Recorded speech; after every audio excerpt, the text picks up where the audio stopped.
মোমো। আমাদের মোমোর আজকে কী হবে, খাবার বানানো হবে, সেটা দেখানো হবে। আমাদের সবথেকে ইম্পর্টেন্ট কি, খাবার। খাবারের উপরই পুরো আমরা সবাই ডিপেন্ড করে আছি, তাই তো?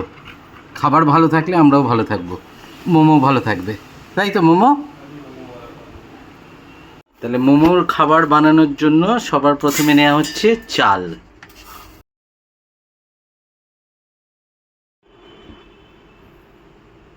এবার যাবে হচ্ছে কুমড়ো। এতটা কুমড়ো আমাদের 2 দিন চলে যাবে, তাই তো?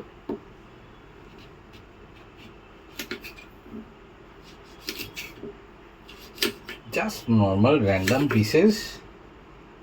এই যেমন ভেজিটেবলস থাকে, যা আজকে লাউ ভেজিটেবলস আছে, থাকে, মানে ও যেটা খেতে পারে।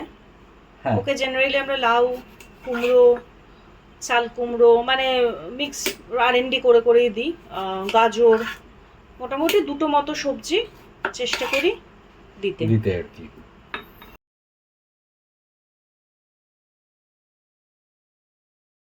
এবার আমরা কাটছি হচ্ছে লাউ।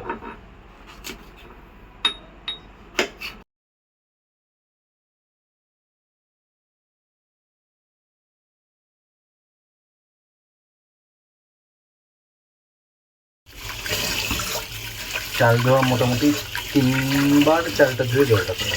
হ্যাঁ, মানে যেমন আমাদের ভাত করবার জন্য আমরা নর্মাল চাল ধুই, কারণ ও নর্মাল আমরা যে চালের ভাত খাই সেই একই জিনিস আমরা সবাই মিলেই খাই। আমার কন্যা যেহেতু বাড়ির পার্ট অফ আওয়ার লাইফ,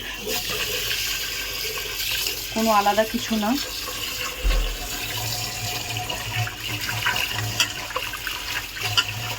যেহেতু খাওয়ার রেস্ট্রিকশানটা আছে, কোনো রকম তেল, ঘি, পেঁয়াজ, রসুন, যে যে জিনিসগুলো ওদের জন্য বারণ একদম। রান্নাটা তো সিম্পল হয়, একদমই সিম্পল। পুরো ওর ডাক্তার যা বলে দিয়েছে এক্স্যাক্টলি ঠিক সেই রান্না। আর এই ভেজিটেবলস সব একসাথে ধুয়ে নেওয়া হবে।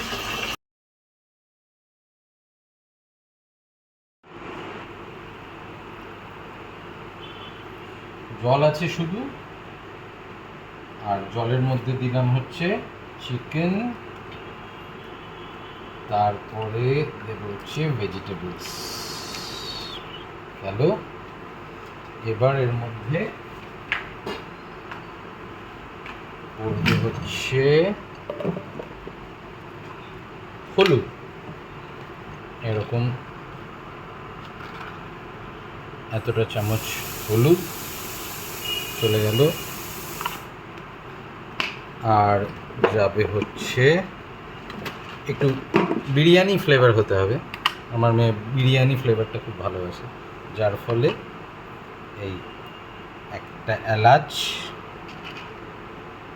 আর একটা এলাচ, আর একটা, দুটো, 3টে লবঙ্গ, আর যাবে হচ্ছে দারচিনি।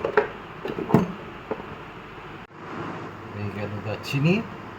আর যেটা যাবে সেটা হচ্ছে খুব সামান্য, এই পুরো অ্যারেঞ্জমেন্টটার মধ্যে এক্স্যাক্টলি এইটুকু নুন, ব্যাস, রেসিপি কমপ্লিট।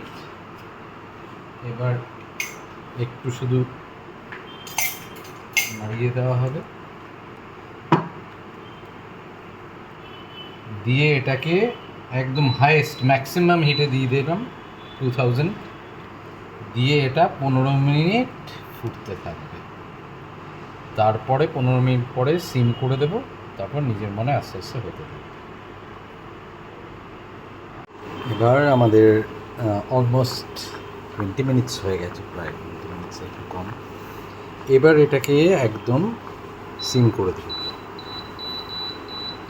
একদম সিম করে দিলাম। আর এতটা এই জল দেওয়ার কারণটা হচ্ছে এটা আস্তে আস্তে এটার মধ্যে ফুটবে, আস্তে আস্তে গলে একটা ঘ্যাঁট হবে আর কি। সেই ঘ্যাঁটটা আমাদের মোমো খুব ভালো লাগে, একদম পাকিয়ে যাবে, গলে যাবে আরামসে।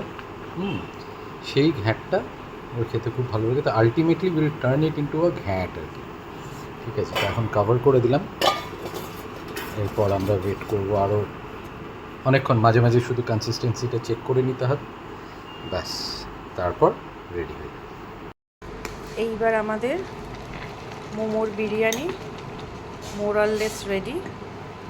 আর একটু জলটাকে কমাতে হবে, খুব বেশি কমাবো না, কারণ এটা আলটিমেটলি ঠান্ডা হলে জলটা একটু টেনে যায়। তো একেবারে শুকনো হয়ে গেলে মুশকিল, যতটা নরম থাকবে ওর জন্য খেতে খুব সুবিধা হয়। একেবারে এটাকে এবার ঠান্ডা হবে, হয়ে তারপর তাকে সার্ভ করা হবে। লাউ কুমড়োগুলো সব নরম হয়ে গেছে, একদম সফট হয়ে এসছে। সেগুলোকে পুরো মিশিয়ে, এই যে একেবারে চিপলেই নরম হয়ে যাচ্ছে। চিকেনটাকে ভালো করে মিশিয়ে দিয়ে খাওয়ানো হবে।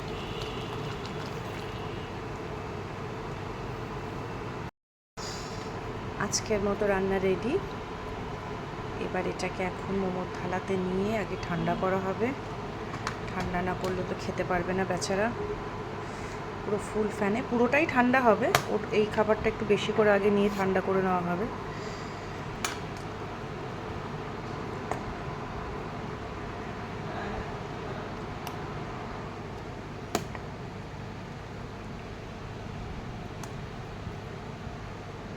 পুরো ফ্যান চালিয়ে এটাকে একটু মেখে নেওয়া হবে ভালো করে, চিকেনগুলো দিয়ে মেখে ঠান্ডা করে কন্যাকে খেতে দেওয়া হবে। এই মাংসগুলোকে ছাড়িয়ে ছাড়িয়ে পুরো একেবারে মিশিয়ে দেওয়া হবে যাতে ওর খেতে সুবিধা হয়। দিয়ে খাবার রেডি। এবার খাবার রেডি। তার খুব খিদে পেয়ে গেছে, সে খেতে শুরু করে দিয়েছে। আজকে বিপত্তারিণী পুজো ছিল, ছেলের তো হাতে বেঁধে দিয়েছি, মেয়ের তো আর হাতে বাঁধা সম্ভব নয়। তাই কী করব, তার গলাতেই বেঁধে দিয়েছি। কয়েকদিন অন্তত খুব থাকাটা। মাঝে বেচারা খুব শরীর খারাপও হয়েছিল। দুটোই সন্তান, একটা ছেলে একটা মেয়ে।